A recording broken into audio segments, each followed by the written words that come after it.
السلام عليكم ورحمة الله وبركاته.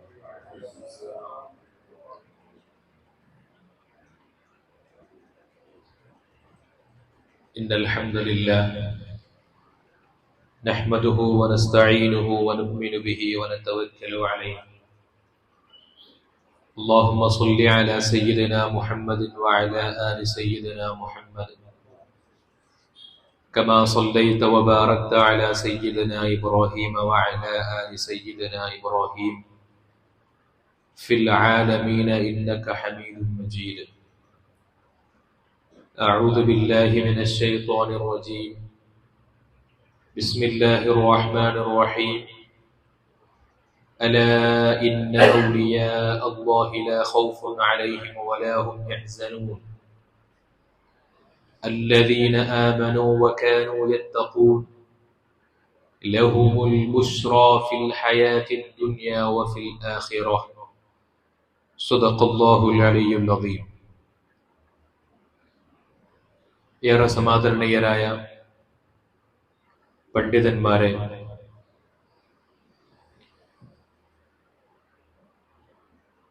കാരണവന്മാരെ,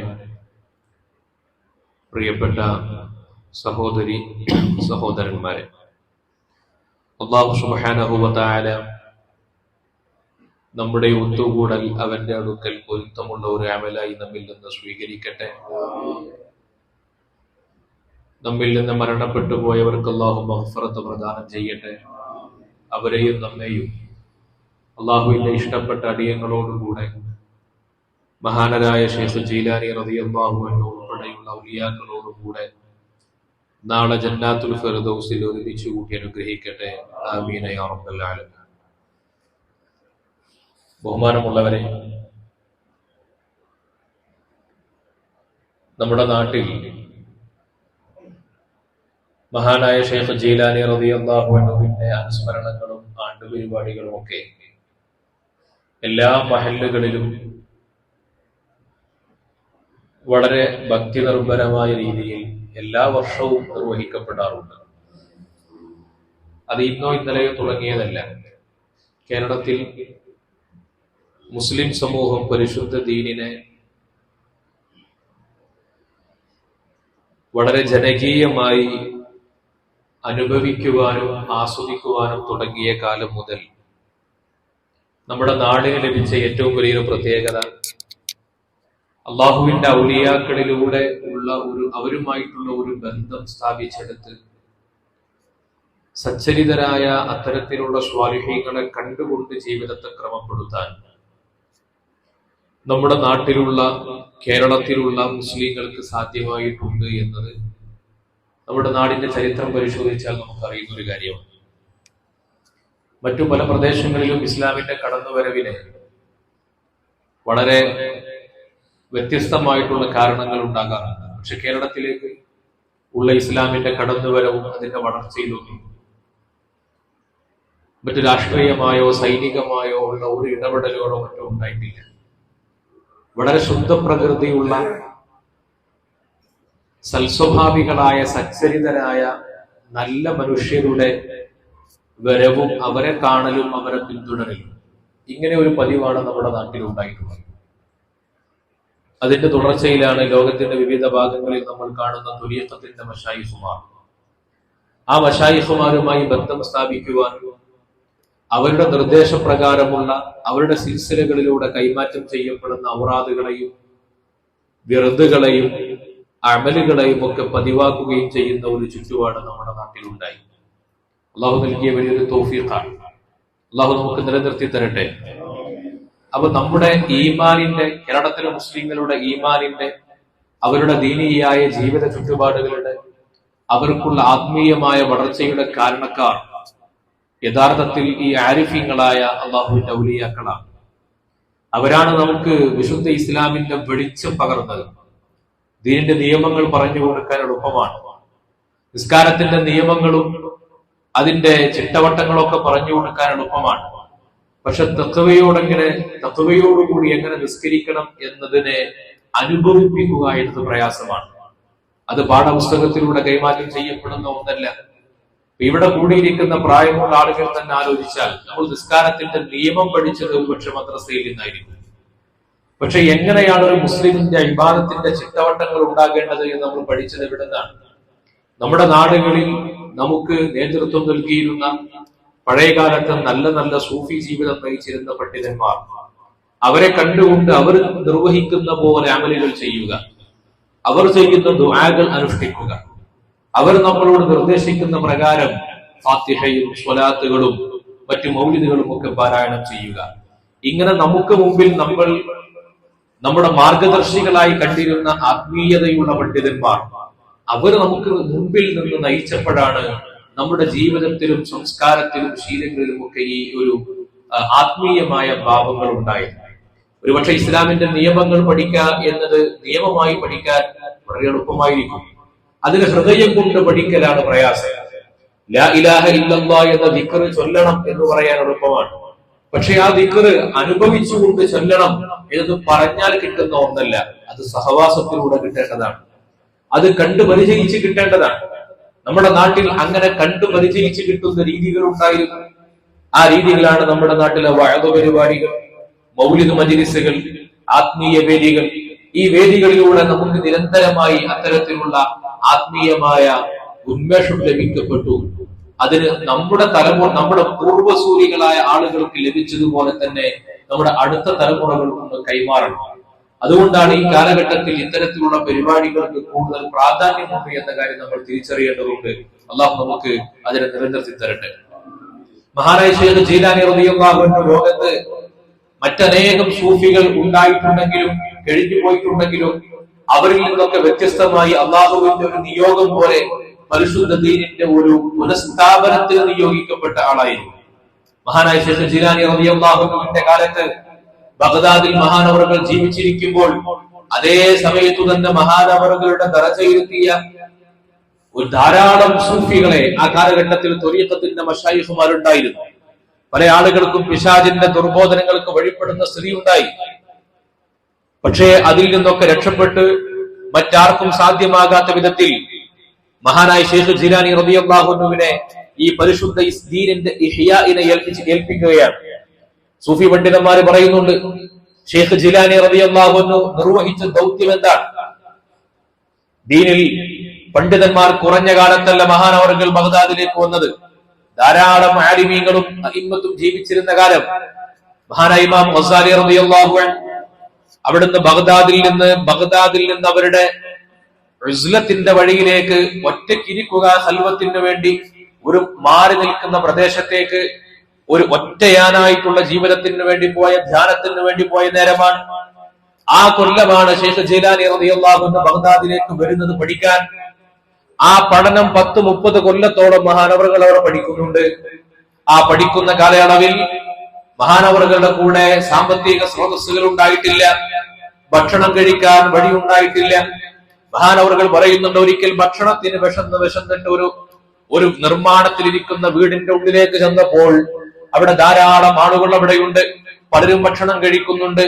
ആ ഭക്ഷണം കഴിക്കുന്ന ആളുകളുടെ ഭക്ഷണത്തിന്റെ നല്ല സുഗന്ധം അനുഭവിച്ചുകൊണ്ട് അതിലൂടെ ലഭിക്കുന്ന ആസ്വാദനം മാത്രം ഭക്ഷണമാക്കി ആ സുഗന്ധത്തെ, ഭക്ഷണത്തിന്റെ ഗന്ധത്തെ ഭക്ഷണമാക്കി സ്വീകരിച്ചിരുന്നു.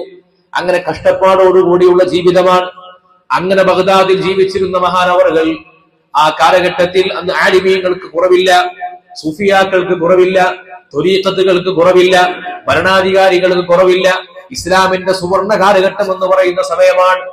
പക്ഷേ എന്താണ് പ്രശ്നം? ആളുകളൊക്കെ പരിശുദ്ധ ഇസ്ലാമിന്റെ ഉള്ളടക്കത്തെ മറന്നുപോയിരുന്നു. എല്ലാവരും സമ്പത്തിന്റെ പിറകെയാണ്, ഭൗതികതയുടെ പിറകിലാണ്. രാഷ്ട്രീയക്കാർ, ഭരണം നടത്തുന്ന രാഷ്ട്രീയക്കാർക്ക് വേണ്ടി നിയമങ്ങൾ ഉണ്ടാക്കി കൊടുക്കുന്ന പണ്ഡിതന്മാരാണ്. ഇങ്ങനെ നിരന്തരമായി പരിശുദ്ധ ഇസ്ലാമിന്റെ എസൻസ് ചോർന്നു പോകുന്ന ഘട്ടത്തിലാണ് ശൈഖ് ജീലാനി റളിയല്ലാഹു അൻഹുവിനെ അല്ലാഹു ഒരു ദൗത്യമേൽപ്പിക്കുന്നത്. ആ ദൗത്യമാണ് പരിശുദ്ധ ദീനിന്റെ ഇഹ്യാ. മഹാനവറുകൾ 30 വർഷത്തോളം നീണ്ടുനിന്ന ജ്ഞാന സമരക്കൊടുവിലാണ് മഹാനവറുകൾ ആത്മീയമായ ജീവിതത്തിലേക്ക് പ്രവേശിക്കുന്നത്. അത് പെടുന്നനെ നടക്കുന്ന ഒരു കാര്യമല്ല. ഘട്ടം ഘട്ടമായി സ്ഫുടം ചെയ്തെടുക്കപ്പെടേണ്ട, നഫ്സിനെ ശുദ്ധീകരിച്ചെടുക്കപ്പെടേണ്ട ഒരു പ്രക്രിയയാണ്. മനുഷ്യരൊരിക്കലും ആത്മീയതയുടെ ഔന്നത്യത്തിലേക്ക് ഒരു ദിവസം കൊണ്ടോ 2 ദിവസം കൊണ്ടോ എത്തിപ്പെടാൻ കഴിയില്ല. ഘട്ടം ഘട്ടമായ പരിശ്രമങ്ങൾ ഉണ്ടാകണം. മഹാനായ ഇമാം ഗസാലി റളിയല്ലാഹു അൻഹു മനുഷ്യന്റെ ശരീരത്തിന്റെ പ്രത്യേകതയെ കുറിച്ച് പറഞ്ഞിട്ടുണ്ട്. മനുഷ്യന്റെ ശരീരം ആദ്യം തിന്മകളോട് നിരന്തരമായി അഭിനിവേശമുള്ള ശരീരമാണ്. ഇഷ്ടമില്ലാത്ത കാര്യങ്ങൾക്ക്, നമുക്ക് ഹറാമായ കാര്യങ്ങളോട് പ്രത്യേക താല്പര്യമായിരിക്കും. പാടില്ല എന്ന് പറയുന്ന കാര്യത്തിനോട് പ്രത്യേകം താല്പര്യമായിരിക്കും. കഴിഞ്ഞ ദിവസം ഒരു സുഹൃത്ത് പറഞ്ഞു, അയാൾക്ക് മധുരം തീരെ ഇഷ്ടമുണ്ടായിരുന്നില്ല. അങ്ങനെ ഇരിക്കുമ്പോഴാണ് ഷുഗർ വന്നത്. അപ്പൊ ഷുഗർ വന്ന് നോക്കുമ്പോൾ മധുരം ഭയങ്കര ഇഷ്ടമാണ്. ഇഷ്ടമില്ലാത്ത കാര്യങ്ങളോട് നമ്മുടെ മനസ്സിന്, നമുക്ക് പറ്റാത്ത കാര്യങ്ങളോട് മനസ്സിന് കൂടുതൽ ഇണക്കമായിരിക്കും. സല്ലല്ലാഹു അലൈഹി വസല്ലം തങ്ങൾ പറഞ്ഞല്ലോ, സ്വർഗം എന്ന് പറഞ്ഞാൽ നിങ്ങൾക്ക് വെറുക്കപ്പെട്ട ബുദ്ധിമുട്ടുള്ള കാര്യങ്ങളെ കൊണ്ടാണ് വലയം ചെയ്യപ്പെട്ടിരിക്കുന്നത്. നിങ്ങൾക്ക് ഇഷ്ടപ്പെട്ട കാര്യങ്ങൾ, നിങ്ങളുടെ ശരീരത്തിന് കൂടുതൽ താല്പര്യമുള്ള കാര്യങ്ങൾ വലയം ചെയ്യപ്പെട്ടിരിക്കുന്നത് നരകത്തോടാണ്. അപ്പൊ ശരീരത്തിന്റെ ആഗ്രഹങ്ങൾ ഇങ്ങനെ നിർവഹിച്ചാൽ നരകത്തിലേക്കുള്ള വഴി എളുപ്പമാണ്. പക്ഷെ ശരീരത്തിന് ഇഷ്ടമില്ലാത്ത കാര്യങ്ങൾ ബുദ്ധിമുട്ട് റിസ്ക് എടുത്തുകൊണ്ട് ചെയ്യുക എന്ന് പറഞ്ഞാൽ, അങ്ങനെ ചെയ്താൽ ആളുകൾക്ക് സ്വർഗം ലഭിക്കുക എന്ന്. ഇത് മനുഷ്യന്റെ വിവിധ ഘട്ടങ്ങളാണ്. ഓരോ ഘട്ടത്തിലും മനുഷ്യർക്ക് തോന്നും ഞാൻ നന്നായി എന്ന് തോന്നും. ഇമാം ഗസാലി റളിയല്ലാഹു അൻഹു പറയുന്നുണ്ട്, അതിന്റെ ഏറ്റവും പ്രധാനപ്പെട്ട ഒരു ഘട്ടമാണ് നഫ്സുൽ അമ്മാറ. സ്വന്തം ശരീരത്തെ തന്നെ തിന്മകൾ ചെയ്യുന്നുണ്ട്, അത് തെറ്റാണെന്ന് അറിയുന്നുണ്ട്. ആ അറിഞ്ഞതിന്റെ പേരിൽ അവന്റെ ശരീരത്തോട്, അവന്റെ ശരീരം എപ്പോഴും ഇതിന് വഴങ്ങാതെ, നന്മകളോട് വഴങ്ങാത്ത പ്രകൃതമായിരിക്കും. ഇങ്ങനെ വിവിധ ഘട്ടങ്ങളിലൂടെ കടന്നുപോയിട്ടാണ് അവസാനം മുത്മഇന്ന എന്നൊരു പദവിയിലേക്ക് എത്തുക. ആ പദവിയിലേക്ക് എത്തുന്നതിന്റെ മുമ്പുള്ള ഓരോ ഘട്ടങ്ങളിലും ആളുകൾക്ക് കൂടുതൽ പിഴക്കാൻ സാധ്യതയുണ്ട്. ഒന്നാമത്തെ ഘട്ടത്തിൽ മനുഷ്യൻ അനുവർത്തിക്കേണ്ട ദിക്റാണ് ലാ ഇലാഹ ഇല്ലല്ലാഹ്. അതുകൊണ്ടാണ് സൂഫിയാക്കൾ പറഞ്ഞത്, നന്നാവാൻ ആഗ്രഹിക്കുന്ന ഒരാൾക്ക്, ഹറാമിലായി ജീവിതം നയിക്കുന്ന ഒരാൾക്ക് നന്നാവണം. എവിടുന്നാ പിന്നെ തുടങ്ങുക? നന്നാവണം എന്ന് വിചാരിച്ച് രാവിലെ എഴുന്നേറ്റ് നോക്കിയാൽ കുറെ കാര്യങ്ങൾ നമ്മുടെ മുമ്പിലുണ്ട്. മുസ്ഹഫ് ഓതണോ, പള്ളിയിൽ പോയി ഇത്തിക്കാഫി ഇരിക്കണോ, സ്വലാത്ത് ചെല്ലണോ, ദിക്ർ ചെല്ലണോ, എല്ലാം കൂടിയാണെങ്കിൽ ഒരു ചെല്ലാൻ പൂതി ഉണ്ടെന്ന ഒരു സമയത്ത് ഒന്നല്ലേ നടക്കുള്ളൂ. ഏത് ചെയ്യണം എന്നറിയാതെ ഇങ്ങനെ കൺഫ്യൂഷൻ ആവും. വാഗിന് പോകണം, എന്താണ് ചെയ്യാൻ, എവിടുന്ന് തുടങ്ങണം എന്നറിയാത്തൊരു, അല്ലെ? നമ്മൾ ഈ കല്യാണത്തിന്, ബൊഫെ കല്യാണത്തിന് പോയി ഏതാ എടുക്കേണ്ടെന്നൊരു ബേജാറുണ്ടാവുമല്ലോ. എന്നതുപോലത്തെ ഒരു അവസ്ഥ ഉണ്ടാകും. നന്നാകണം എന്ന് ഇന്ന് രാത്രി വിചാരിച്ചു, നാളെ രാവിലെ നീക്കുന്ന ഒരാൾക്ക് എങ്ങനെ പറ്റി നന്നാവൽ? മനുഷ്യന്റെ നഫ്സിനെ മെരുക്കിയെടുക്കാനുള്ള ഒന്നാമത്തെ എക്സർസൈസ് ആണ് തഹ്ലീൽ. ചൊല്ലുക തന്നെ, ചൊല്ലിക്കൊണ്ടേ ഇരിക്കുക. തഹ്ലീൽ, ലാ ഇലാഹ ഇല്ലല്ലാഹ് ഒന്നാമത്തെ പദവിയിൽ നിർവഹിക്കേണ്ട ദിക്റതാണ് ലാ ഇലാഹ ഇല്ലല്ലാഹ്. അത് കഴിഞ്ഞ് മനുഷ്യനെ നഫ്സിനെ പാകപ്പെട്ട് വരുമ്പോൾ അവൻ ആഗ്രഹിക്കുന്നിടത്തേക്ക്, അവന്റെ ആത്മാവ് ആഗ്രഹിക്കുന്നിടത്തേക്ക് ശരീരത്തെ കെട്ടിവരുന്ന നേരത്താണ് അല്ലാഹ് അല്ലാഹ് എന്ന ദിക്ർ ചൊല്ലേണ്ടത്. അപ്പൊ നമ്മളെ കണ്ടാൽ ഒരു ആത്മീയതയുള്ള ശൈഖിന് മനസ്സിലാകും അവന്റെ സൂക്കടേതാണ്. അപ്പൊ ചിലരോട് അല്ലാഹ് എന്ന ദിക്ർ ചെല്ലാൻ പറയും, ചിലരോട് ലാ ഇലാഹ ഇല്ലല്ലാഹ് ചെല്ലാൻ പറയും, ചിലരോട് ഒന്നും ചെല്ലാൻ പറയില്ല, എല്ലാ ജമാഅത്തിനും പങ്കെടുക്കുമെന്ന് പറയും. അസുഖത്തിനനുസരിച്ചാണല്ലോ ചികിത്സ. ഒരു ദിക്റും കൊടുക്കൂല, ചിലപ്പോ ജമാഅത്തിനൊക്കെ കൃത്യമായിട്ട് പങ്കെടുക്കുമെന്ന് പറയും. എല്ലാ ദിവസവും ഖുർആൻ ഓതു എന്ന് പറയും. അങ്ങനെ ഓരോരുത്തരുടെ അസുഖങ്ങളെ മനസ്സിലാക്കിയിട്ട് ചികിത്സ കൊടുക്കണം. മഹാനായ ഇമാം ഗസാലി റളിയല്ലാഹു അൻഹു പറയുന്നുണ്ട്, ആളുകളെ പിശാച് ഏറ്റവും കൂടുതൽ പിഴപ്പിക്കുന്ന നേരം എവിടെയാണ്? കേടുവന്നു പോയ ആളെ പിശാചിനെ പിഴപ്പിക്കേണ്ട ആവശ്യമില്ല. ഓൾറെഡി കേടുവന്നു പോയി, അവരുടെ ഉള്ളിൽ ശൈത്താന്റെ സോഫ്റ്റ്വെയറാ, അവന്റെ പിന്നാലെ പിശാച് ഉണ്ടാവില്ല. ഏറ്റവും കൂടുതൽ പിശാച് പിഴപ്പിക്കുന്ന ഘട്ടം എപ്പോഴാണ്? ഒരാള് ലാ ഇലാഹ ഇല്ലല്ലാഹ് ചൊല്ലി അടുത്ത മർത്തബയിലേക്ക്, അല്ലാഹ് എന്ന മർത്തബയിലേക്കും എത്തി. അത് കഴിഞ്ഞാലുള്ള മർത്തബ ഹൂ എന്ന ദിക്ർ ചൊല്ലുന്ന മർത്തബയാണ്. ആ ദിക്റിലും എത്തിയാൽ അവർക്ക് മുൽഹമായി ഇൽഹാമിലൂടെ നിർദ്ദേശങ്ങൾ ഇങ്ങനെ കിട്ടിക്കൊണ്ടിരിക്കും. അവന്റെ അടുത്തേക്ക് നടക്കാൻ പോലും സാധാരണക്കാർക്ക് കഴിയില്ല. അവർക്ക് എപ്പോഴും ആനന്ദമാണ്, ഇബാദത്തുകൾ തന്നെയാണ് അവന്റെ താല്പര്യം. വെറുതെ ഇരിക്കുമ്പോഴൊക്കെ ദിക്റാണ്, ദിക്റിന്റെ ആസ്വാദനത്തിലാണ്. അങ്ങനെ പദവികൾ ഇങ്ങനെ കൂടി ചുറ്റുഭാഗത്ത് നോക്കുന്ന ആളുകളൊക്കെ കാണുമ്പോൾ എല്ലാവരും ഹറാമ് ചെയ്യുന്നവർ. ആരുടെ ചുണ്ടിലും ദിക്റില്ല, ആരുടെ കയ്യിലും തസ്ബീഹ് മാലയില്ല, എല്ലാവരും ഹറാമിലാണ്. ഞാനിപ്പോൾ മർത്തബ കൂടിയിട്ട് ഹൂ എന്ന ദിക്ർ ചൊല്ലുമ്പോഴേക്ക് അള്ളാഹുവിന്റെ കൽബിലേക്ക്, അള്ളാഹുവിന്റെ ദിക്ർ കൽബിൽ കൊണ്ടുവരാൻ പറ്റുന്ന അവസ്ഥയിലാണ്. അങ്ങനെയുള്ള ഒരു ഘട്ടം എത്തിക്കഴിഞ്ഞാൽ അള്ളാഹുവിന്റെ വിശിഷ്ടരായ സ്വാലിഹീങ്ങളുടെ ആത്മാക്കളുമായി, അർവാഹികളുമായിട്ട് അവന് ബന്ധമുണ്ടാകും. കിനാബുകൾ വരും, സ്വപ്നങ്ങൾ വരും, ദർശനങ്ങൾ വരും. ആലിമീങ്ങളെയും ആരിഫീങ്ങളെയും കിനാവരി കാണും. മരണപ്പെട്ടു പോയ ആളുകൾ വന്ന് ഇർഷാദാത്തുകൾ കൊടുക്കും. അങ്ങനെ മുൽഹമാകുന്ന ഒരു ഘട്ടമുണ്ട്. ആ ഘട്ടത്തിലാണ് മനുഷ്യനെ പിശാച് ഏറ്റവും കൂടുതൽ പിഴപ്പിക്കുക. ഇമാം ശൈഖ് ജിലാനി റളിയല്ലാഹു അൻഹു മഹാനവറുകളുടെ ആദ്യഘട്ടങ്ങളൊക്കെ പൂർത്തിയായി. പിന്നെ ഇബാദത്തിന് വേണ്ടി മാത്രം ഭജനമിരുന്ന ഒരു സമയമുണ്ടായി. അങ്ങനെ ഖൽവത്തിരിക്കാൻ വേണ്ടി പോയിട്ട് എത്രയോ ആഴ്ചകളും മാസങ്ങളും കഴിഞ്ഞ് മടങ്ങി വരുമ്പോഴാണ് പുറത്തിരുന്ന് ഒരു അശരീരി കേട്ടത്. എന്താണ് അശരീരി? യാ അബ്ദുൽ ഖാദിർ, ഓ അബ്ദുൽ ഖാദിർ എന്നവരെ, അഹ്ലൽതു ലക മാ ഹറമല്ലാഹ്, അഹ്ലൽതു ലക മാ ഹറംതു, ഞാൻ ഹറാമാക്കിയ കാര്യങ്ങളൊക്കെ, മറ്റുള്ളവർക്ക് ഹറാമാക്കിയതൊക്കെ നിങ്ങൾക്ക് ഞാൻ ഹലാലാക്കിയിട്ടുണ്ട്. എന്തുകൊണ്ട്? നിങ്ങൾ ഖൽവത്ത് കഴിഞ്ഞ് വരില്ലേ, വേറെ ഒരാൾക്കും സാധ്യമാവാത്ത ഇബാദത്തൊക്കെ കഴിഞ്ഞിട്ടല്ലേ നിങ്ങൾ വരുന്നത്. അതുകൊണ്ട് നിങ്ങൾക്ക് ഞാൻ മറ്റുള്ളവർക്കൊക്കെ ഹറാമാക്കിയത് നിങ്ങൾക്കൊരു ഓഫറായി നിങ്ങൾക്ക് ഞാൻ ഹലാലാക്കി നൽകിയിട്ടുണ്ട്. ഇത് കേട്ട ഒരാൾക്ക് എന്താ തോന്നുക? കുറെ ഇബാദത്തൊക്കെ കഴിഞ്ഞിട്ട് ഇപ്പൊ നമ്മളിങ്ങനെ ഒരു പള്ളിയിൽ മണിക്കൂറുകളോളം ഇഅ്തികാഫിരുന്നു, ഇഅ്തികാഫിരുന്ന് ദിക്റൊക്കെ ചൊല്ലി ഖുർആൻ ഓതി സ്വലാത്തൊക്കെ ചൊല്ലിയിട്ട് നമ്മുടെ വീട്ടിൽ നിന്ന് പള്ളിയിൽ നിന്ന് ഇങ്ങനെ പുറത്തേക്ക് ഇറങ്ങുമ്പോ ഇറങ്ങിയിട്ട് നമ്മൾ കാലെടുത്ത് വെച്ചപ്പോൾ വീഴാൻ പോയപ്പോ നമുക്കൊരു പിടുത്തം കിട്ടി, നമ്മൾ രക്ഷപ്പെട്ടു. അപ്പൊ നമ്മളെന്താ വിചാരിക്കുക? ഞാൻ ചൊല്ലിയ ദിക്റിന്റെ പവറാണ് ഈ കാണുന്നത്. അപ്പൊ കൽബിലേക്ക് വരും. നമ്മളിങ്ങനെ പുറത്തേക്ക് ഇറങ്ങി, അപ്പൊ നമ്മൾ എന്തെങ്കിലും കാര്യത്തിന് വേണ്ടി ഇറങ്ങിയപ്പോൾ നമ്മുടെ കാര്യം മാത്രം ശരിയായി, എന്നാ ബാക്കിയുള്ളവർക്കൊന്നും ശരിയായില്ല. അപ്പൊ നമുക്കിങ്ങനെ തോന്നും, എന്താ ഞാൻ ദിക്റൊക്കെ ചൊല്ലി ഇന്നലെ, അതുകൊണ്ട് കിട്ടിയതാണെന്ന് ഇങ്ങനെ തോന്നും. നമുക്ക് കിട്ടുന്ന നന്മകളൊക്കെ ഇതിലേക്ക് ഇങ്ങനെ വരവ് വെക്കും. എന്റെ അമലുകൊണ്ട് കിട്ടിയതാണ്, പടച്ചോന്റെ റഹ്മത്താണെന്ന തോന്നലുണ്ടാവൂല. അമല് കൂടുന്നവർക്ക്, സുന്നത്തുകൾ കൂടുന്നവർക്ക് പിശാച് പിഴപ്പിക്കുന്ന വഴി ഇതാണ്. അവന്റെ അമലുകളെയും അതിന്റെ കിട്ടുന്ന നേട്ടങ്ങളെയും ഒക്കെ ഇതിലേക്ക് ഇങ്ങനെ ചാർത്തും. അവന്റെ ഉള്ളിൽ ഇഖ്ലാസ് നഷ്ടപ്പെട്ടു പോകും. അപ്പോ ഖൽവത്തൊക്കെ കഴിഞ്ഞിങ്ങനെ വരികയാണ്. എല്ലാരും ഭക്ഷണം കഴിക്കുമ്പോ നോമ്പുവറ്റ ആളാണ് ശൈഖ് ജിലാനി തങ്ങള്. എല്ലാരും വർത്താനം പറയുമ്പോ ദിക്ർ ചൊല്ലിയ ആളാണ് മഹാനായ ശൈഖ് ജിലാനി റളിയല്ലാഹു അൻഹു. നാട്ടുകാരുടെ ഭൗതികതയിൽ നിന്നൊക്കെ വിട്ടിട്ട് ദിവസങ്ങളും മാസങ്ങളും ഒറ്റക്കിരുന്ന ഇബാദത്ത് കഴിഞ്ഞ് വരുമ്പോ അള്ളാഹുവിൽ നിന്നൊരു അശരീരി ഉണ്ടായാൽ, നിങ്ങൾക്ക് ഞാനൊക്കെ ഹലാലാക്കി എന്ന് പറഞ്ഞാൽ, ഞാനിപ്പോ ഹലാലാക്കാൻ മാത്രം ഉണ്ടല്ലോ എന്ന് തോന്നേണ്ടതാണ്. പക്ഷെ ശൈഖ് ജിലാനി തങ്ങൾ പറഞ്ഞ മറുപടി എന്താണ്?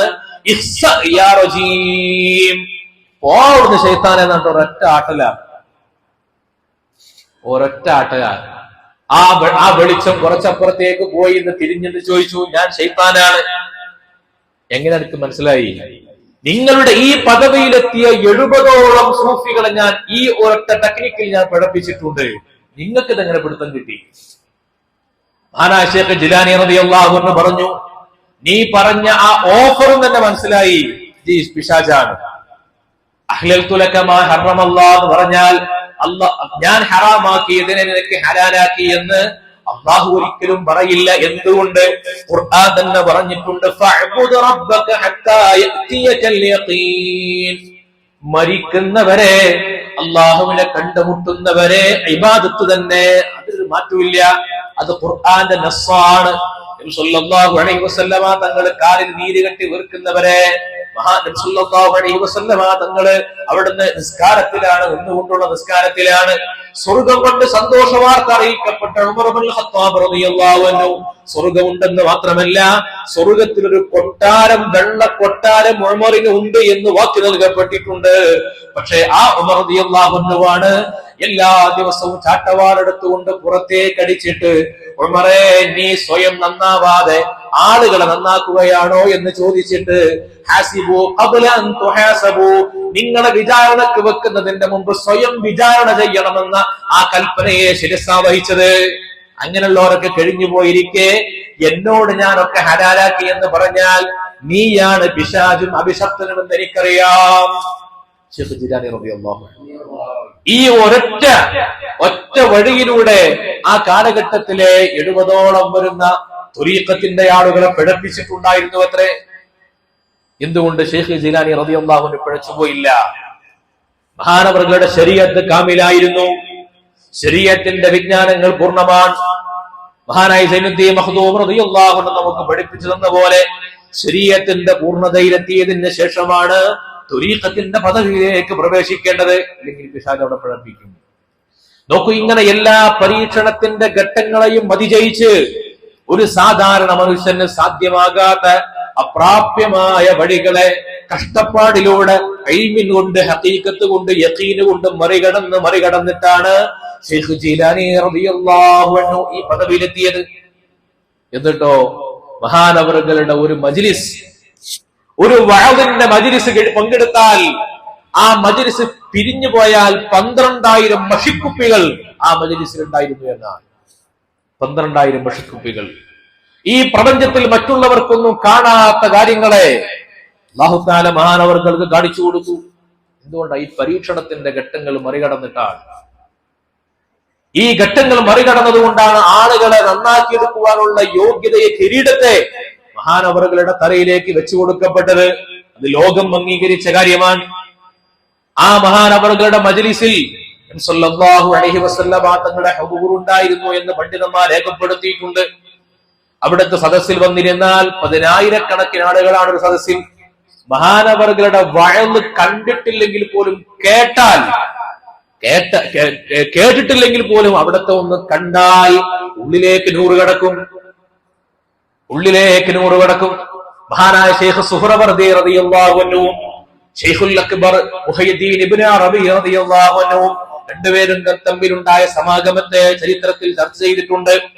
സ്പെയിനിൽ നിന്നും ബഗ്ദാദിലേക്ക് എത്രയോ മാസങ്ങളെടുത്ത് യാത്ര ചെയ്തിട്ടാണ് ശൈഖുൽ അക്ബർ സുഹ്റവർദി തങ്ങളെ കാണാൻ വേണ്ടി പോയത്. മാസങ്ങൾ യാത്ര ചെയ്ത് കാണാൻ വേണ്ടി പോയി. അവിടെ ചെന്ന് രണ്ടുപേരും ശൈഖ് സുഹ്റവർദി തങ്ങളെ കണ്ടു, മടങ്ങിപ്പോന്നു. ഒരു ഹർഫ് മിണ്ടിയിട്ടില്ല, ഒരു ഹർഫ് സംസാരിച്ചിട്ടില്ല. അവിടെ പോയി കണ്ടു, കണ്ടാ മതി. ആ പദവിയിലേക്ക് എത്തിയാൽ, ആ ഷൗക്കിലേക്ക് എത്തിയാൽ അവിടെ കണ്ടാൽ മതി. കണ്ടതുകൊണ്ട് ഉള്ളിലേക്ക് 100 കയറോ? ഇല്ല. കണ്ടിട്ടില്ല എന്നതുകൊണ്ട് 100 കയറാതിരിക്കുമോ? അതുമില്ല. നബി സല്ലല്ലാഹു അലൈഹി വസല്ലമ തങ്ങളുടെ 100 തജല്ലിയെ എത്ര കണ്ടു അബൂജഹൽ എത്ര കണ്ടു?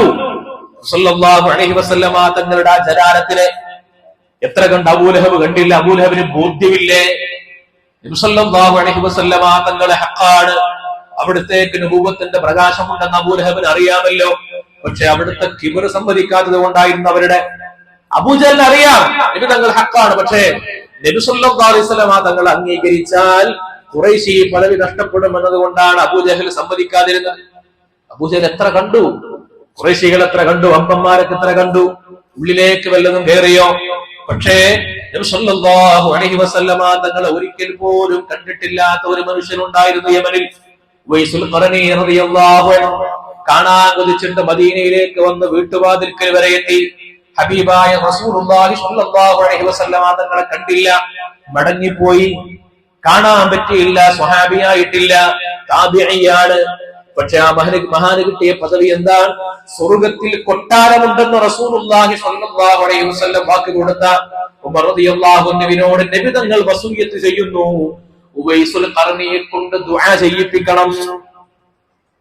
ഖലീഫയായ അശ്റത്തുൽ മുബശ്ശിരീങ്ങളിൽപ്പെട്ട, സ്വർഗത്തിന്റെ സുവിശേഷം കൊണ്ട് അംഗീകരിക്കപ്പെട്ട ഉമർ റളിയല്ലാഹു അൻഹു ഉവൈസുൽ ഖർനി റളിയല്ലാഹു അൻഹുവിനെ തേടി പോയിട്ട് ദുആ ചെയ്യിപ്പിച്ചു ഉംറക്ക് പോയപ്പോൾ. എന്നാ കാരണം? ഉവൈസ് റളിയല്ലാഹു അൻഹുവിന്റെ ഉള്ളിലേക്ക് ആ നൂറ് എത്തിയിരുന്നു, കാണാതെ എത്തിയ നൂറാണ്. വഹബ് ഇബ്നു മുനബ്ബിഹ് എന്നവര് പറയുന്നുണ്ട്, ഉവൈസ് തങ്ങളുടെ മദ്ഹ് കേട്ടിട്ട് അവിടുത്തെ പോലീസുകാരിട്ട് കാണാൻ വേണ്ടി ചെന്നു. മഹാനവറുകൾ കടൽ തീരത്ത് ഇങ്ങനെ നിൽക്കുകയാണ്.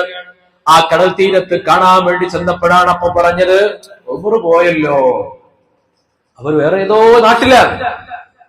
വഹബ് ഇബ്നു മുനബ്ബിഹ് പറയാണ്, പിന്നീട് ഉവൈസുൽ ഖർനി എപ്പോഴാണ് ഉമർ പോയി എന്ന് പറഞ്ഞത്, ആ സമയത്തായിരുന്നു ഉമർ ഇബ്നുൽ ഖത്താബ് റളിയല്ലാഹു അൻഹു ലോകത്തോടുള്ള വിട പറയൽ, വഫാത്ത്. ഈ ലോക അത്ഭുതമാണ്. അവരുടെ ലോകത്തേക്ക് നമുക്ക് അടുത്തു പോലും ചെല്ലാൻ കഴിയില്ല. ആധുനിക ലോകത്തെ മനുഷ്യന് പറ്റുന്ന ഏറ്റവും വലിയ പിഴവെന്താണ്? ഇന്ന് നന്നാവാത്ത ആൾക്കാർ കുറവാണ്, അധികം ആൾക്കാരും നന്നാവും. കുറെ തിന്മകൾ ചെയ്യുമ്പോൾ നമുക്ക് തന്നെ തോന്നും, നമ്മുടെ ഉള്ളിൽ ഫിത്രത്തുണ്ട്. കുല്ലു മൗലൂദിൻ യൂലദു അലൽ ഫിത്ര, എല്ലാവരും ശുദ്ധ പ്രകൃതിയിൽ ജനിക്കുന്നവരാണ്, നല്ല പെർഫെക്റ്റ് എഞ്ചിനാണ്. പക്ഷെ പിന്നെ അതിലിങ്ങനെ ഗ്രീസ് കൊടുക്കാതെ, അതിന് വേണ്ട കാര്യങ്ങളൊന്നും കൊടുക്കാതെ ഇങ്ങനെ കേടുവരാൻ. അപ്പൊ ഉള്ളിൽ എപ്പോഴും ഇങ്ങനെ എഞ്ചിൻ ഇങ്ങനെ പറയും, ഒന്ന് നന്നായിക്കോ, ഒന്ന് റീഅസംബിൾ ചെയ്തോ, ഇങ്ങനെ പറയും എപ്പോഴും. ഏത് തെറ്റുകാരന്റെ ഉള്ളിലും എത്ര വലിയ ആളാണെങ്കിലും ശരി, എത്ര പടച്ചോനെ പേടിയില്ലാത്ത ആളാണെന്ന് തന്നെ വെക്കുക, എന്നാലും എനിക്ക് കുറെ കണ്ട് തെറ്റ് ചെയ്യുമ്പോൾ ഉള്ളിൽ വേണോ തോന്നും, നന്നാവണ മനസ്സുണ്ടാവും. ചിലപ്പം കാണാം പെട്ടെന്നൊരു നന്നാവൽ, ഒരു ദിവസം കൊണ്ട് 2 ദിവസം കൊണ്ട് അങ്ങോട്ട് നന്നാവും. നന്നായിട്ട് പിന്നെ തന്നെ നിസ്കാരം തന്നെ, നോമ്പന്നെ, തഹജ്ജുദിനൊക്കെ അലാറം വെക്കാതെ തഹജ്ജുദിന് എഴുന്നേക്കും. പക്ഷെ എന്താ പ്രശ്നം? തഹജ്ജുദിന് ഇങ്ങനെ എഴുന്നേറ്റിട്ട് റോട്ടിലേക്ക് ഇങ്ങനെ ഇറങ്ങിപ്പോക്കുമ്പോ അപ്പുറത്തുള്ള ആള്, അല്ലെങ്കിൽ ജമാഅത്ത് കഴിഞ്ഞിട്ട് ഇങ്ങനെ ഇറങ്ങുമ്പോ അപ്പുറത്തുള്ളവന് ജമാഅത്ത് നിസ്കരിക്കാതെ കണ്ട എന്താ പോന്റെ കഥ, ഞാൻ കണ്ടു ജമാഅത്തൊക്കെ കഴിഞ്ഞ് ഇങ്ങനെ വരുന്നു, ഈ തോന്നലുണ്ടാവും. ഈ അവസ്ഥയിൽ നിന്നും മറികടക്കാൻ കഴിയണമെങ്കിൽ ചെറിയ പണി പോരാ. അതിന് നമ്മൾ ഫിസിയോതെറാപ്പി ചെയ്യുന്നത് പോലെ നമ്മുടെ ആത്മാവിന് ഒരു ഫിസിയോതെറാപ്പി ഉണ്ട്, അത് ചെയ്യണം. ഏതാ ആത്മാവിന്റെ ഫിസിയോതെറാപ്പി? ഏതാണ്? ഇസ്തിഗ്ഫാറിന്റെ പ്രത്യേകത എന്താണ്? മഹാനായ ഇബ്നു അത്താഇല്ലാഹി സിക്കന്ദരി റളിയല്ലാഹു അൻഹു ആത്മീയതയുടെ ഹിക്മത്തുകൾ പറഞ്ഞ മഹാനരാണ്. മഹാനവറുകൾ പറയുന്നുണ്ട്, നീ തിന്മകളൊക്കെ ചെയ്ത ഒരാൾ പിന്നെ എത്ര നന്നായാലും നിന്റെ തിന്മകൾ എത്ര കൊല്ലം മുമ്പുള്ള തിന്മകളാണെങ്കിലും ആ തിന്മകൾ അള്ളാഹുവിന്റെ പക്കൽ രേഖയാണ്, അത് മാഞ്ഞുപോയി എന്ന് എന്തു ധൈര്യമാണ് നിനക്കുള്ളത്? എല്ലാം അള്ളാഹുവിന്റെ പക്കൽ രേഖയാണ്. നീ നന്മകൾ ചെയ്യുന്നയാളാണെങ്കിൽ ആ രേഖപ്പെട്ട നന്മകൾ അവിടെ നിന്ന് എടുത്തുപോയിട്ട് മറ്റൊരാളിലേക്ക് എത്തിയിട്ടില്ല എന്ന് എന്തുറപ്പാണ് നിനക്കുള്ളത്? ഈ ബോധത്തിലാ മനുഷ്യന്റെ ജീവിതം എപ്പോഴും. അപ്പൊ ഇസ്തിഗ്ഫാറിന്റെ പ്രത്യേകത എന്താണ്? ഞാൻ അസ്തഗ്ഫിറുല്ലാഹ് എന്ന് എന്റെ ഖൽബ് കൊണ്ട് പറഞ്ഞാൽ എനിക്ക് ബുദ്ധി മുളച്ചതിന് ശേഷം ഞാൻ ചെയ്ത മുഴുവൻ തിന്മകളും എന്റെ മുമ്പിലുണ്ട് വരും. ഞാൻ പിന്നെ എത്ര അമലെടുത്താലും, എത്ര ദ്വാരന്നാലും, എത്ര ഇസ്തിഗ്ഫാർ ചെയ്താലും എനിക്കെന്ത് ഉറപ്പാണുള്ളത് മാഞ്ഞു പോയിട്ടുണ്ടെന്ന്. ഈ പേടിയിലാ മനുഷ്യന്റെ ജീവിതം ഉണ്ടാകേണ്ടത്. അതുകൊണ്ട് ഇസ്തിഗ്ഫാർ ഒരു തെറാപ്പിയാണ്, മറക്കാതിരിക്കാനുള്ള തെറാപ്പി, നീ നന്നായിട്ടില്ലെന്ന് ഓർമ്മപ്പെടുത്താനുള്ള തെറാപ്പിയാണ്. അതുപോലെ മറ്റൊരു തെറാപ്പിയാണ് അള്ളാഹുവിന് ശുക്ർ ചെയ്യുക എന്നത്. ശുക്ർ ഒരു തെറാപ്പിയാണ്, ആത്മാവിന് കൊടുക്കുന്ന തെറാപ്പി. എന്തുകൊണ്ട്? അള്ളാഹുവേ ഞാൻ നിനക്ക് ശുക്ർ ചെയ്യുന്നു എന്ന് എത്ര അൽഹംദുലില്ലാ പറഞ്ഞാലും, ഓരോ അൽഹംദുലില്ലാ പറയുമ്പോഴും നമുക്ക് ഓർമ്മ വരുന്നത് എന്താണ്? ഓരോ അൽഹംദുലില്ലാ പറയുമ്പോഴും റബ്ബ് എനിക്ക് നൽകിയ നിഅമത്തുകളാണ് എന്റെ ഉള്ളിൽ ഓർമ്മ വരിക. ഓരോ അൽഹംദുലില്ലാ പറയുമ്പോഴും ആ ഖൽബ് കൊണ്ട് ഹംദ് പറയാന്ന് പറഞ്ഞാൽ എന്താ? അല്ലാഹ് ചെയ്ത നിഅമത്തുകൾക്ക് ഓരോ തവണ പറയുമ്പോഴും ഞാൻ 24 മണിക്കൂർ ഞാൻ ഹംദ് പറയാൻ തീരുമാനിച്ചെന്ന് കരുതുക. ആ 24 മണിക്കൂറിലെ ഓരോ ഹംദിന്റെ മുമ്പിലും എനിക്ക് റബ്ബ് ചെയ്ത നിഅമത്ത് ഇങ്ങനെ ഓർമ്മ വരും. അവസാനിപ്പിക്കാൻ കഴിയില്ല. അപ്പൊ ഇസ്തിഗ്ഫാർ ശരിക്ക് ദിക്ർ ചൊല്ലുന്ന ഒരാള്, വിർദ് ചൊല്ലുന്ന ഒരാള് ഇന്ന് 1000 ദിക്ർ ചൊല്ലിയാൽ അവന് തോന്നല് അല്ലാഹുവേ പോരല്ലോ എന്നാണ്. എപ്പോഴെങ്കിലും എനിക്ക് ഞാൻ തരക്കെടില്ല എന്ന് തോന്നിയോ, ചികിത്സ വേണം. അപ്പോ ഞാൻ പള്ളിയിൽ നിന്നിങ്ങനെ പുറത്തേക്ക് ഇബാദത്തൊക്കെ കഴിഞ്ഞിങ്ങനെ വരുമ്പോ ജമാഅത്തിലൊന്നും പങ്കെടുക്കാതെ നാട്ടു വർത്തമാനം പറഞ്ഞിരിക്കുന്ന ഒരാൾ അങ്ങാടിയിൽ കണ്ടാൽ എനിക്ക് തോന്നേണ്ടത് എന്താ? ഓരോരുത്തർക്ക് തോന്നേണ്ടത് ഹഖീഖത്ത് എന്താന്നുള്ളതല്ല. എനിക്ക് തോന്നേണ്ടത് എന്താണ്? പടച്ചോനെ ഇജിപ്പന്നെ നിസ്കരിക്കാനൊക്കെ സഹായിച്ചു എന്നത് നേരാണ്. പക്ഷെ മരിക്കുന്ന നേരത്ത് ഞാൻ ശഖിയായിട്ടും അവൻ സഈദായിട്ടും മരിക്കില്ല എന്ന് എന്താ ഉറപ്പ്? എന്റെ ഈമാൻ ഊരിപ്പോയി, അവന് ഈമാൻ കൊടുക്കുകയും ചെയ്തു, എന്താ ഉറപ്പ്? അതുകൊണ്ട് പാടില്ല, ഒരു കാഫിറിനെ കണ്ടാൽ പോലും ഞാനാണ് ഉഷാറെന്ന് പറയാൻ പാടില്ല. ശുക്റിന്റെ സുജൂദ് ചെയ്യണമെന്നാണ്. ഈ ബോധം ഖൽബിലുള്ളവന് എത്ര ദിക്ർ ചൊല്ലിയാലും കൂടില്ല. അതുകൊണ്ടാണ് മഹാന്മാരായ പണ്ഡിതന്മാര് പറഞ്ഞത്, ആത്മീയതയുടെ അകമ്പലുള്ള ഒരാൾ മനസ്സിലാക്കിയാൽ അതിന്റെ വഴിയിലൂടെ കടന്നു പോകുന്തോറും അവൻ വീണ്ടും വീണ്ടും വിനയാന്വിതനാവുകയാണ് ചെയ്യുക. ഇത് മനുഷ്യന് ഒറ്റയ്ക്ക്, എനിക്കൊരിക്കലും ഇത് ഒറ്റയ്ക്ക് ആർജിച്ചെടുക്കാൻ കഴിയില്ല. എന്നെ നിരന്തരമായി ചീത്ത പറയുന്ന ഒരാളുണ്ടാകണം, അല്ലേ? നോക്കൂ, കുട്ടികൾക്ക് ചീത്ത പറയുന്ന ഉമ്മി വാപ്പില്ലാന്ന് കരുതുക, കുട്ടികൾ നന്നാവോ? ചീത്ത പറയണം. ഒരു സ്വർണത്തിന്റെ തങ്കം ഇങ്ങനെ അടിച്ച് അതിനെ ഉരുക്കിയെടുത്ത് നന്നാക്കി ആഭരണമാക്കുന്ന പോലെ ഞാനാകുന്ന ഈ കറപുരണ്ടിട്ടുള്ള തിന്മകൾ കൊണ്ട്, ദുശ്ചിന്തകൾ കൊണ്ട് പിശാചി എന്നെ ഇങ്ങനെ മൂടിപ്പൊതഞ്ഞിട്ട് ആകെ കറുത്തിരുണ്ടുപോയിട്ടുള്ള ഞാൻ, ആത്മാവ് കറുത്തുപോയ ഞാൻ, പുറത്തൊരു പക്ഷേ വെള്ളക്കുപ്പായമാണ്, വെള്ളത്തരപ്പാവാണ്, കാണാൻ ചന്തമുണ്ട്, ചൊറുക്കൊക്കെയുണ്ട്, പക്ഷെ ഉള്ളു കറുപ്പാണ്, കരിക്കട്ടയാണ്. അടി കിട്ടണം ഇതിന്. അടി കിട്ടുന്നില്ലെങ്കിൽ അടിക്കാൻ ഒരാളെ കൈ പോയി പിടിക്കണം, എന്നെ ഒന്ന് അടിക്കൂ എന്ന് പറയാൻ. എപ്പോഴും ദ്വാരക്കേണ്ടത്, പടച്ചോനെ ഞാൻ മരിക്കുന്നവരെ എനിക്ക് ഇർഷാദ് തരുന്ന ഒരു മുർഷിദിനെ നീ നിലനിർത്തണേ അല്ലാ എന്നാണ്. മുർഷിദില്ലെങ്കിൽ തൊള്ളയിൽ നിന്ന് കിബറിന്റെ വർത്തമാനം വന്നു പോകും. നിങ്ങൾ ആലോചിച്ച് നോക്കി, ഉള്ളിൽ ഒരാൾക്ക് എഴുപൂതിയത്തുണ്ടെങ്കിൽ അയാൾക്ക് അള്ളാഹുവിനോടുള്ള വിധേയത്വം കൽബിലുള്ള ഒരാൾക്ക് മറ്റൊരാളുടെ ദേഷ്യപ്പെടാൻ കഴിയോ? എന്ത് ധൈര്യത്തിനായി ദേഷ്യപ്പെടുന്നത്? എന്ത് ധൈര്യത്തിനാ? ആരോടെ ഈ ദേഷ്യം? അള്ളാന്റെ ഭൂമിയിൽ അള്ളാന്റെ റഹ്മത്തിലും റഹ്ഫത്തിലും ജീവിക്കുന്ന ഒരു അടിമ, ആ അടിമയോട് ദേഷ്യപ്പെടാൻ ഈ തെറ്റുകാരനായ ആസിയായ എനിക്കെന്ത് അധികാരം? ഇൻഷാ അല്ലാഹ് ദീർഘിപ്പിക്കുന്നില്ല. അപ്പോ ഞാൻ പറഞ്ഞു വന്ന ചുരുക്കം ഇതാണ്. നമ്മുടെ ഇന്നത്തെ കാലഘട്ടത്തിൽ ആളുകളുടെ ചുറ്റും നന്നാവാനുള്ള അവസരങ്ങളും ഇനി നന്നായി എന്ന് തോന്നിപ്പിക്കുന്ന ധാരാളം അടയാളങ്ങളൊക്കെ ഉണ്ടായെന്ന് വരാം. പക്ഷെ കൽബിൽ ഒരിക്കലും കൽബിന്റെ കെട്ടിനെ, കടിഞ്ഞാണിനെ പിശാചിന്റെ കയ്യിലേക്കോ നഫ്സിന്റെ കയ്യിലേക്കോ ഇട്ടുകൊടുക്കാൻ പാടില്ല. അള്ളാഹുവിലേക്ക് ഇട്ടുകൊടുക്കണം. അള്ളാഹുവിലേക്ക് ഞാൻ എന്റെ കടിഞ്ഞാണിനെ, എന്റെ കഴുത്തിൽ കുരുക്കിയിട്ടുള്ള മുറുക്കിനെ ഞാൻ റബ്ബിലേക്ക് ഏൽപ്പിച്ചു കൊടുത്താൽ ആ റബ്ബിന്റെ പിടുത്തത്തിൽ നിന്ന് ഞാൻ പിന്നെ വേർപ്പെടൂല. അള്ളാഹു നമുക്ക് തൗഫീഖ് നൽകട്ടെ. അതിൽ രക്ഷപ്പെടാൻ നമ്മളെ സഹായിക്കുന്ന വഴികൾ, മാർഗങ്ങൾ ഇത്തരം നല്ല നല്ല മജ്ലിസുകൾ, മശായിഖുമാരുമായി ബന്ധപ്പെടലാണ്. നോക്കൂ, നമ്മളൊരു മുഹയ്യിദ്ദീൻ ഷെയ്ഖ് ജീലാനി റളിയല്ലാഹു അൻഹുവിന്റെ മൗലിദിൽ നമ്മൾ പങ്കെടുക്കുന്നു എന്ന് പറഞ്ഞാൽ ഷെയ്ഖ് അവറുകൾ അവിടെ ഇല്ലെങ്കിലും അവരുടെ കൈപിടിക്കലാണ്. അവരുടെ പേരിൽ ഫാത്തിഹ ഓതിയിട്ടാ തുടങ്ങുന്നത്, അവരുടെ ഹുദൂർ ഉണ്ടാകും. നമ്മുടെ ഒരു ഖുതുബിയ്യത്തിന്റെ മജ്ലിസ് നടത്തിയാൽ അവരുടെ ഹുദൂർ ഉണ്ടാകും. മഹാനായ ബുഖാറയിലെ സയ്യിദ് ഹാമിദ് ബുഖാരി തങ്ങൾ, ഹാമിദ് കോയമ്മ തങ്ങൾ ഖുതുബിയ്യത്തിന്റെ ഇജാസത്തുള്ള മഹാനായ പണ്ഡിതനായിരുന്നു, സയ്യിദായിരുന്നു. മഹാനവറുകളുടെ ഇജാസത്തുള്ള ഖുതുബിയ്യത്തിന്റെ മജ്ലിസുകളിൽ അവിടെ ശൈഖ് അവറുകൾ ഹാദറായതിന്റെ അനുഭവമുള്ള എത്രയോ പണ്ഡിതന്മാരെ ഞാൻ നേരിട്ട് കണ്ടിട്ടുണ്ട്, എന്നോട് പറഞ്ഞിട്ടുണ്ട്. നമ്മളൊന്നും മഹാനവറുകളെ കണ്ടിട്ടില്ല, പക്ഷേ നമ്മുടെ ഉസ്താദുമാരിൽ നിന്ന് കേട്ടിട്ടുണ്ട്. മഹാനവറുകളുടെ ഇജാസത്തുള്ള ഖുതുബിയ്യത്തിന്റെ മജ്ലിസുകൾ, ആ മജ്ലിസുകൾ വെറുതെയല്ല, അത് കൈപിടിക്കലാണ്, കരം പിടിക്കലാണ്. ഈ മശായിഖുമാരുടെ കരം പിടിക്കലാണ്. നിങ്ങൾ ആലിമീങ്ങളും സൂഫികളുമാകുന്ന ആളുകൾ മഖ്ബറകളിലേക്ക് സിയാറത്തിന് വേണ്ടി പോകുന്നത് പോയി നോക്കുക. ആ സിയാറത്ത് നമ്മൾ പോകുന്നത് പോലെയുള്ള ശരീരം കൊണ്ടുള്ള സിയാറത്തല്ല.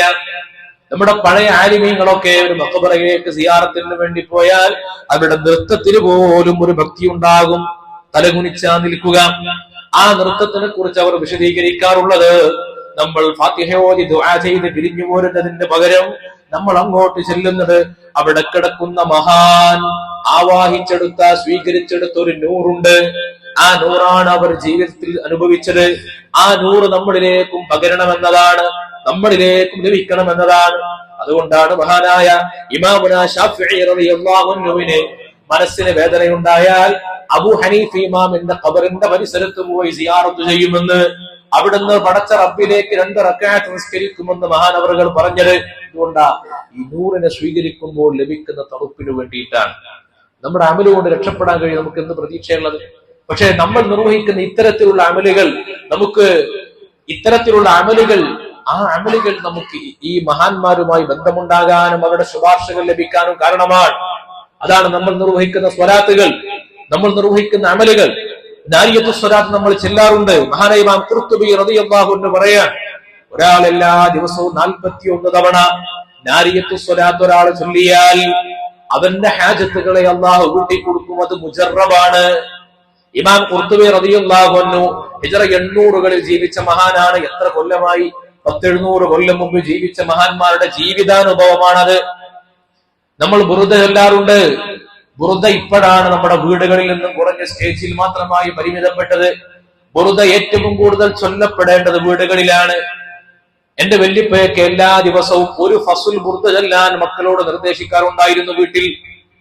ബുറുദ വീട്ടിൽ നിന്ന് മാറാൻ പാടില്ല. എന്തുകൊണ്ട്? ഇമാം ബൂസൂരി റളിയല്ലാഹു അൻഹുവിന്റെ കാലഘട്ടം മുതൽ ഇന്ന് വരെ ലോകത്ത് ബുറുദയോളം രോഗശാന്തിക്കുള്ള മറ്റൊരു മരുന്ന് വേറെയില്ല. അത് ഹൃദയം കൊണ്ടെഴുതിയ, മഹബത്തിന്റെ മഷി കൊണ്ടെഴുതിയ വരികളാണ് ബുറുദ. ആ ബുറുദ ചൊല്ലുന്നിടത്ത് റസൂലുള്ളാഹി സ്വല്ലല്ലാഹു അലൈഹി വസല്ലമ തങ്ങളുടെ സവിശേഷമായ ഒരു ശഫാഅത്ത് ഉണ്ടാകും. നമ്മൾ വെറുതെ ഇങ്ങനെ ഭൂമിയിലൂടെ ജീവിച്ചു പോകുന്നവരല്ല. നബി സല്ലല്ലാഹു അലൈഹി വസല്ലമ തങ്ങളിലേക്ക് നമ്മുടെ എല്ലാ ഡെയിലി റിപ്പോർട്ടുകൾ അവിടെ ഹാജരാക്കപ്പെടുന്നുണ്ട്. അത് ഹദീസിലുള്ള കാര്യമാണ്. എല്ലാ വെള്ളിയാഴ്ച രാവിലും നമ്മുടെ അമലുകൾ ഉമ്മത്ത് മുഹമ്മദ് സ്വല്ലല്ലാഹു അലൈഹി വസല്ലം ഈ ഉമ്മത്തിന്റെ അമലുകൾ അവിടെ ഹാജരാക്കപ്പെടുന്നുണ്ട്. നമ്മൾ ചൊല്ലുന്ന സ്വലാത്തുകൾ ആ ഹദറത്തിലേക്ക് എത്തുന്നുണ്ട്. നമ്മൾ ഇങ്ങനെ ഒരു ഒറ്റയാനായിട്ട് പോണ ആൾക്കാരല്ല. നമ്മൾ കണക്ട് ചെയ്യപ്പെട്ട ജസദുകളാണ്, തടികളാണ്. ഇതൊക്കെ ഒരു കണക്ഷൻ ഉണ്ട്. ആ കണക്ഷനിലേക്ക് കരണ്ട് നിലനിർത്തണം. അത് നിലനിർത്താനുള്ള മാർഗങ്ങളാണ് ഈ സ്വലാത്തുകൾ. ഞാൻ ഈ അടുത്ത് ഒരു യാദൃശികമായിട്ടൊരു ചെറുപ്പക്കാരനെ പരിചയപ്പെട്ടു. അയാൾ സൂപ്പർ മാർക്കറ്റിൽ, ഗൾഫിൽ വിദേശത്ത് സൂപ്പർ മാർക്കറ്റിൽ പണിയെടുക്കുന്ന ആളാണ്. അപ്പൊ അദ്ദേഹം എന്നോട് പറഞ്ഞു, അദ്ദേഹത്തിന്റെ ഒരു ശീലം, എപ്പോഴും സ്വലാത്ത്. പണിയെടുക്കുമ്പോൾ രാവിലെ നടക്കാൻ ഇറങ്ങുമ്പോൾ എപ്പോഴും സ്വലാത്ത്. എത്ര ആയിരാണ് ഒരു ദിവസം ചെല്ലാന്ന് മൂപ്പർക്ക് അറിയില്ല. വളരെ നിഷ്കളങ്കനാണ്. അദ്ദേഹം പറയാണ്, അദ്ദേഹത്തിന് 40 വയസ്സായി ഇപ്പോ ഈ കഴിഞ്ഞ ആഴ്ച. അപ്പൊ അദ്ദേഹം പറയും ഇതുവരെ ഉംറക്ക് പോയിട്ടില്ല. അപ്പോ 40 വയസ്സാവുന്നതിന്റെ ഒരു മാസം മുമ്പ് അദ്ദേഹത്തിന് ഇങ്ങനെ ദർശനം വരികയാണ്, നിർദ്ദേശം വരികയാണ്. 40 ആയില്ലേ, ഇതുവരെ ഇങ്ങോട്ട് വന്നില്ലല്ലോ, ക്ഷണിക്കുകയാണ് മദീനയിലേക്ക്. അദ്ദേഹം അവിടെ പോയിട്ട് ഉംറ നിർവഹിച്ചു. സിയാറത്ത് ചെയ്തതിന്റെ അനുഭവം പറഞ്ഞൊരു പൂർത്തിയാക്കാൻ കഴിയുന്നില്ല. ഒരു ശരീരം കൊണ്ടുപോയ സിയാറത്തല്ല, ഹൃദയം കൊണ്ടുള്ള സ്വലാത്ത്. നമ്മള് പ്രതീക്ഷിക്കുന്നതിനപ്പുറം മഹാനായ യൂസുഫ് നബ്ഹാനി റളിയല്ലാഹു അൻഹു മഹാനവരുടെ കിതാബുണ്ട് സഅദത്തുദ് ദാറൈൻ, സലാത്ത് ചൊല്ലിയിട്ട് ജയിച്ച മഹത്തുക്കളെ പറ്റി പറയുന്ന കിതാബാണ്. 2 വാള്യമുണ്ട്. അത്ഭുതപ്പെട്ടു പോകും. സ്വലാത്തിന് അത് നമ്മളിങ്ങനെ സ്വലാത്ത് ചെല്ലാതിരിക്കുമ്പോൾ കുറെ ഫിലോസഫി ഉണ്ടാക്കിയാൽ നമുക്ക് ഇതിനാ പറ്റിയ കാര്യം എന്നൊക്കെ നമുക്ക് തോന്നും. അത് ചൊല്ലുന്നതിനനുസരിച്ച് ഇങ്ങനെ റീചാർജ് ആവുകയാണ്. ഈ കണക്ഷൻ ഇങ്ങനെ കൂടി വരികയാണ്. പിന്നെ അള്ളാഹു നമുക്ക് നൽകുന്ന സൗഭാഗ്യത്തെ കുറിച്ച് നമുക്ക് ആലോചിക്കാൻ പോലും വേറെ ആൾക്ക് പറഞ്ഞു കൊടുത്താലും മനസ്സിലാവില്ല. നമ്മളെ കണ്ടാൽ ഇതിന്റെ അഖിലുകാരായ ആളുകൾക്ക് അത് ബോധ്യപ്പെടുകയും ചെയ്യും. അള്ളാഹു നമുക്ക് തൗഫീഖ് നൽകട്ടെ. ജീവിതത്തിൽ ഇതൊക്കെ ശീലങ്ങളായി മാറണം. ഇത് നമ്മുടെ നടപ്പ് രീതികളും കീഴ്വഴക്കങ്ങളും ആകുന്നതിന് പകരം നമ്മുടെ ഉള്ളിലെ ഒരു ശീലവും കുടുംബത്തിന്റെയും വീടിന്റെയും നാടിന്റെയും ഒരു സ്വഭാവമായി മാറണം. അള്ളാഹു ഈ മശായിഖന്മാരുടെ മദദ് കൊണ്ട് നമ്മൾ അനുഗ്രഹിക്കട്ടെ. ആദരവായ റസൂലുള്ളാഹി സ്വല്ലല്ലാഹു അലൈഹി വസല്ലമ തങ്ങളുടെ സവിശേഷമായ ശഫാഅത്ത് കൊണ്ട് നമ്മളെ എല്ലാവരെയും അനുഗ്രഹിക്കട്ടെ. ഖൈറായ സുലൂക്കിൽ നമ്മളെ പ്രവേശിപ്പിക്കട്ടെ. ദലാലത്തിന്റെയും പിഴച്ച വഴികളെ തൊട്ട് പൈശാചിക ദുർബോധനങ്ങളെ തൊട്ട് നമ്മളെ എല്ലാം അള്ളാഹു കാത്തുരക്ഷിക്കുമാറാകട്ടെ. വസല്ലല്ലാഹു അലാ സയ്യിദിനാ മുഹമ്മദിൻ വആലിഹി വസഹ്ബിഹി അജ്മഈൻ വൽഹംദുലില്ലാഹി റബ്ബിൽ ആലമീൻ.